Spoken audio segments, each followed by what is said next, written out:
best 2 hours of Elvis. Blue Suede Connection. 5, 4, 3, 2, 1.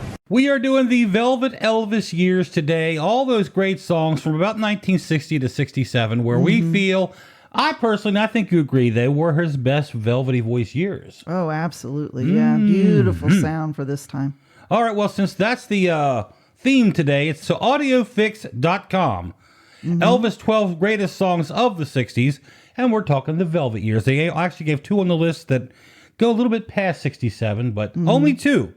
Actually 3. As I look at my list right now, I was wrong. Ooh, all right, write anyway, it down. He was wrong. Yeah, that's all right. Number 12, they say Marie's the Name. Oh, I love that one. Yeah. Number 11, Pocket Full of Rainbows. Good one. Yes. Number 10, Stuck on You. Number 9, from Viva Las Vegas, The Lady Loves Me. Nice. Now, here's one that goes a little bit past our 67 time frame, In the Ghetto. Oh, very good. Yeah, that's a great 60s song. Number 7, I Got Lucky. That's a good one. I always like that song. We play that often. Number 6, I'm Coming Home. Nice. Number 5 was a big hit. We all love Return to Sender. Number 4, a TL favorite, How Great Thou Art. Number 3, you know, if you're talking Velvet Elvis in the 60s, you know this is going to make the chart. Can't Help Falling in Love. Oh, yeah. Very good. Number 2, Suspicious Minds. And they say the best Elvis 60s song is Memories from the 68 comeback special. Oh, wow. Very good. You agree with that list? Yeah, not bad. One of my favorite rockers from the 1960s, Little Sister. Right. And I'm kind of disappointed that didn't make audiofix.com's list that we did a while ago. Right. Yeah. Yeah.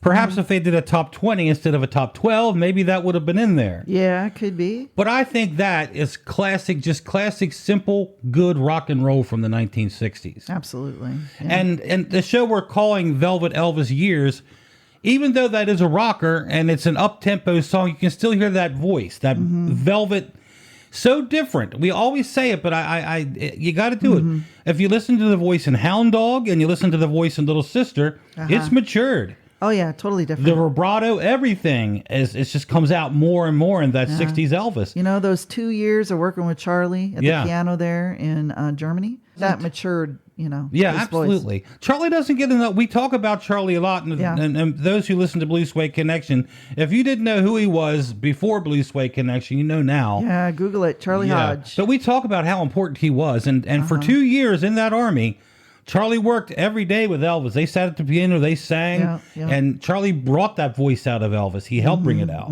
Sure did, yeah.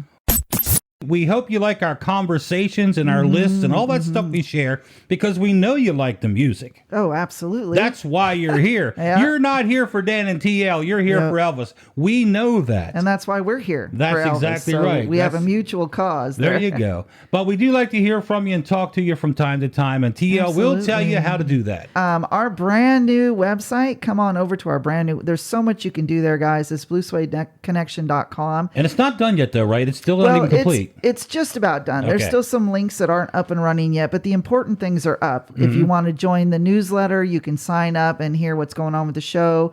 If you want to listen on demand, you can. It takes you over to one of our very popular radio stations that have all of our shows archived and always updates every year. In case you miss it at your home station, that's the way to do it. Right, yeah, because it's important that you first try to find a local station first, because that's the goal of our show, is to keep Elvis on your local dial. So do look there first. But if you miss a show, or you were not locally where you are, or you don't even have a station that plays this kind of music, then you can come over to the website.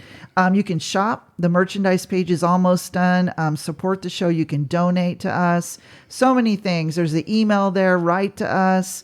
Gosh, what am I missing? The phone number's there. Give us a call. Leave us a message. So much. Yeah, just come over. We say it all the time. It's not TL and Dan's party. It's everybody's party. And it's not a party without you. That's right.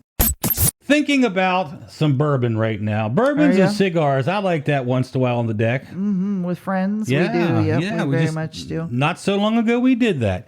But speaking of bourbon and cigars and all that good stuff, Elvis liked cigars. He did. But he was a regular user. But he wasn't a bourbon drinker, right? He wasn't a drinker per se. he would indulge when he was having parties or if he was at an event where it was sort of expected that he do that.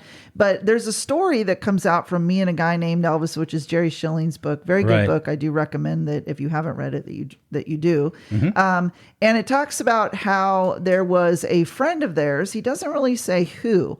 He just says that there was a friend that was a bourbon enthusiast that wanted to take them on a tasting and point out the things about bourbon that you look for when you're doing a tasting, like the hints of wood and smoke and honey and the various blends. And Elvis was very excited about understanding. You know, he was always seeking things, knowledge and interests. And so he took them out to this distillery, I guess. And Schilling was driving. Right. He says he was hyper conscious of the fact that Priscilla was pregnant. Yeah. But the guys, Elvis and this friend, they were partaking. And Elvis basically sampled just about everything he was offered. Basically everything he was offered. For a non-drinker, that's probably... Yeah, I can only imagine what that looked like. I would have liked to have seen that. After a while, they decided to have dinner, and they went over in Pebble Beach, California. There's the Pebble Beach Golf Club. Right. Or golf course, and it's actually one of the most popular and hardest courses, apparently, in the country. Right. And they went there, and they ate at the 19th Hole restaurant, which is still up and available. You can look it up. In fact, I just did while we were at break. And when they got their table, Elvis suddenly started to get groggy and sleepy. Uh-oh. And next thing you know, he's trying to lie down on the restaurant floor to take a rest.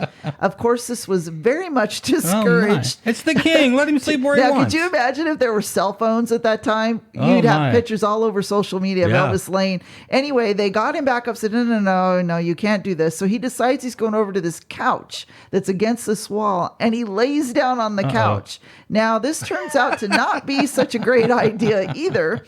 In fact, the restaurant manager informs them that their behavior is no longer appreciated. And so Jerry counts himself as one of the only guys who got Elvis kicked out of the fanciest joint that they were ever thrown out of. Talk about living that rock and roll life, huh? Yeah, I'm telling you. Hey, TL, I think Elvis fans are starting to catch on to Blue Suede Connection. What's not to love, Daniel? 2 hours of great Elvis music, lots of fun. It's our own private party. And we want everybody to be part of the party. Hear all the hits, rare cuts, and lots of surprises, too. We are your Blue Suede Connection. Thanks for watching. Don't forget to like and subscribe to the channel. And hit that notification bell. We are your Blue Suede Connection.